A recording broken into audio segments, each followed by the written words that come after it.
லக்னாதிபதியே போய் கர்மஸ்தானத்தில் போய் வக்கரம். ஏன்னா மீன லக்கினத்தில் லக்னாதிபதி கர்மஸ்தானத்தில் வக்கரம் போய்ட்டு திதிசூன்யமாயிட்டார். அப்போ இந்த ஜாதகர் ஏகாதேசி திதியில் பிறந்திருக்கார். கிருஷ்ணபட்சம் தேய்பிரை ஏகாதசியில் பிறந்திருக்கார். அப்போ இந்த ஜாதகர் நல்லவரா என்று பார்க்கவும் நல்லவர் தாங்க, கெட்டவர் கிடையாது, நல்லவர் தாங்க. ஆனால் நல்லவர் கஷ்டத்தை அனுபவிச்சிட்ருக்கார் அப்படிங்கிற ஒரு தன்மையை காட்டுகிறது ஜாதகத்தில். ஏன்னா எல்லாம் பாவக்கிரகம். லக்னாதிபதியே போய் வக்கரமாயிட்டார். குரு வக்கரமாக கூடாது, சுபகிரகம். லக்னாதிபதி வக்கரம் பெறுவது, குரு வக்கரம் பெறுவது சுபத்தன்மையை இழக்கிறார் என்று ஒரு நிலைப்பாடு. சனி கேது இருக்குது, அப்போ அசுபத்தன்மையை ஏற்படுத்துது.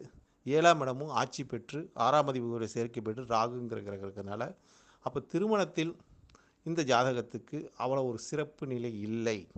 7ஆம் இடம் கலசரங்கிறது தாமதித்து கொடுத்தாலும் பிரச்சனைக்குரிய கலசரமாக கொடுக்கும் அப்படிங்கிற ஒரு தன்மை.